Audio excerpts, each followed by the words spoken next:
I get along with Denise extremely well now. It's a serious change of tune for Palm Coast City Councilman Ed Denko, who last July had been threatening to fire City Manager Denise Bevan and City Attorney Bill Reichman if Alan Lowe was elected mayor. But David Alfin was elected mayor. Bevan went from interim city manager to full-time city manager, a move Denko ended up supporting. Matt Morton was gone, and she was thrown into this environment that was very new to her. And it was a big change in her responsibilities to end up all of a sudden at the top. And Denise and I did not hit it off well at first, but she's grown in that position. I think she's a lot more confident in that position. I think she was a good choice for our city manager.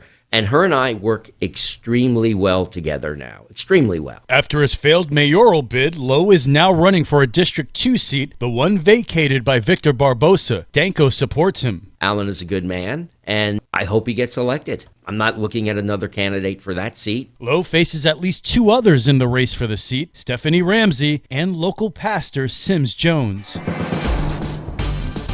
This local news is a service of Flagler County's Toyota dealer, Beaver Toyota US 1 St. Augustine, here to wow you.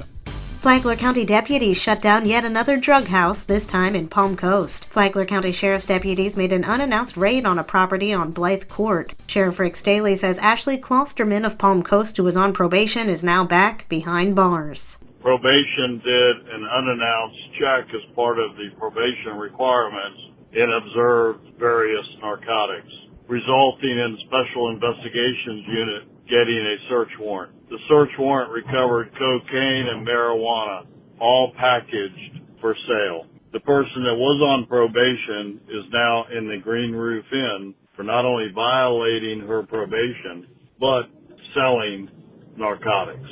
If you're a poison peddler and given a second chance to avoid jail and continue peddling your poison, you will go right back to the Green Roof Inn on a high bond and hopefully sent to prison. This marks Klosterman's 5th trip in 2 years to the jail. She faces 6 felony drug counts. From the WNZF Newsroom, I'm Amy Cherry. Palm Coast graduates its 51st session of its Citizens Academy. Mayor David Alfin presented the graduates at this week's City Council meeting. These fine citizens were sitting patiently all in the front row this evening because the last exercise for their graduation was to sit through the early part of the meeting so they get a real feel for what it takes to be a resident and part of a municipality. The graduates learned a lot during the 5-week program. These folks now have a working knowledge. We don't claim they have a knowledge of the intricacies of what makes our government work, but they have a working knowledge, and better than that, they now know who to call and how to contact the city if they see something, if they have an issue, whatever it is. And Alfin is an alumnus of the program. I sat in this very class exactly 10 years ago, and the proof of it you'll see me wear proudly,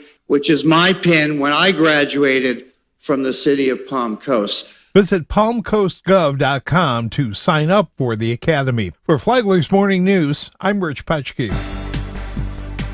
Flagler County gets high praise for its annual budget presentation. It's the 13th consecutive year Flagler County is being recognized by the Government Finance Officers Association for its annual budget presentation. Flagler County Commissioner Joe Mullins. The most crucial part of our governing is how we spend the taxpayer's dollar and how we account for it.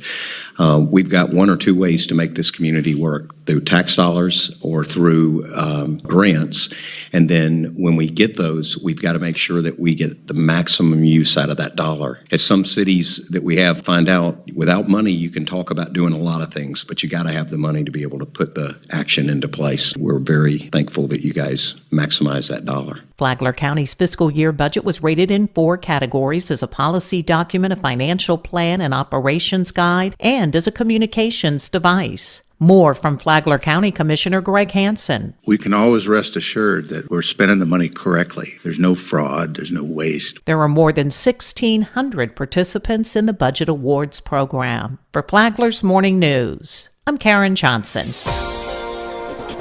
What is a special needs shelter? Flagler County Emergency Management Director Jonathan Lord said it is for specific people. Not people in a hospital, not people in an assisted living facility, but people at home who receive daily medical care and are concerned that if they evacuate, because they're being told to evacuate, that they won't receive that same level of care. Lord said his department has partnered with the health department and the schools to make the special needs shelter possible. Listen to Flagler Health Matters on Saturday mornings at 11:30 on WNZF and anytime on the Flagler radio app. From the WNZF newsroom, I'm Deb Albertson.